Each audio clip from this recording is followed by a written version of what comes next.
ভালো ছিল। আমরা যখন একসাথে কাজ করেছি আমার মনে হয়নি যে আমি নতুন কাজ করছি, মনে হয়েছে আমাদের অনেক দিনের চেনা জানা, এবং আমরা একসাথে টিম ওয়ার্ক করে কাজটা খুব সুন্দর করেছি। সিনেমাটা খুব সুন্দর হয়েছে, থ্যাংক ইউ। অনেক সাপোর্ট করেছে শুটিংয়ে, সো সব কিছু ভালো ছিল, যেটা আপনারা পর্দায় দেখতে পারবেন। খুব সুন্দর হয়েছে। প্রিয় ছোট ভাই, তুমি বড় বড় মতোই জানো সিনেমা সংক্রান্ত কোনো প্রশ্নের উত্তর আমি দিই না, কারণ সিনেমা সংক্রান্ত যে কোনো প্রশ্নের উত্তর দিবে সিনেমা। সো সিনেমা দেখেই সে উত্তর তুমি পেয়ে যাবা, ঠিক আছে? মেকআপ, হ্যাঁ।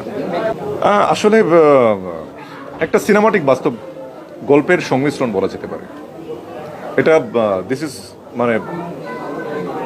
This is more then reality, but এখানে বাস্তবতা কিছুটা রয়েছে, সেটা সংমিশ্রণ। তবে অফকোর্স সিনেমাটিতে বাস ক্রিয়েট করার মতো কিছু না কিছু এলিমেন্টস তো অবশ্যই রয়েছে, কারণ এর মাঝখানে হয়তো আমার অনেক সিনেমা রিলিজ হয়ে গেছে, কিন্তু একটি পছন্দের সিনেমা হিসেবে দীর্ঘ সময় ধরে একটি সিনেমার জন্য অপেক্ষা করাটা আসলেই খুব কষ্টের এবং বেদনাদায়ক একজন শিল্পী হিসেবে। আমি প্রায়ই আসলে প্রতি বছরই একবার করে মামুন ভাইকে আমি নক দিয়েছি যে ভাই সিনেমাটা রিলিজের কী অবস্থা, কারণ যে সকল ইস্যুকে কেন্দ্র করে আসলে সিনেমাটি পিছিয়েছে আমার কাছে মনে হয় না যে খুব বেশি যৌক্তিক ছিল। তারপরও সেন্সর বোর্ড আসলে ভালো বোঝেন, তারা আসলে চলচ্চিত্র বিশেষজ্ঞ, আমি বিশেষজ্ঞ নই।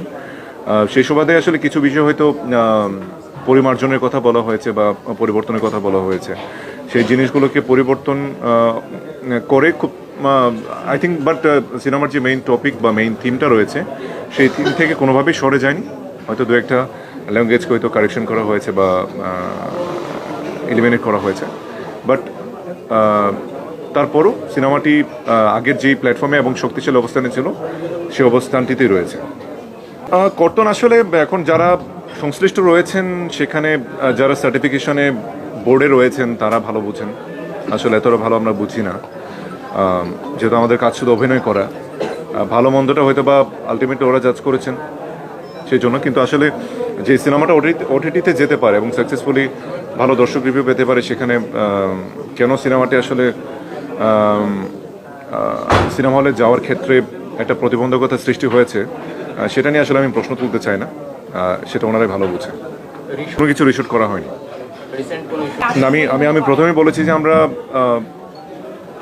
সাপোজ আমরা এই বছর যদি একটা সিনেমা করি, এই বছরে মুক্তি পাওয়া সবচেয়ে জনপ্রিয় ছবিগুলোকেই কিন্তু আমরা একটা প্যারামিটার হিসেবে দেখি, যে এই ছবিটা এতটুকু ভালো হয়েছে, এই ছবিটা এই টেকনোলজি ব্যবহার করেছে, এই ক্যামেরা দিয়ে শ্যুট হয়েছে।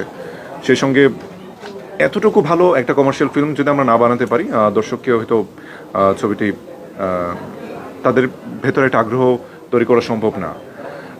সেক্ষেত্রে তো অবশ্যই একটা দুঃখ লাগে।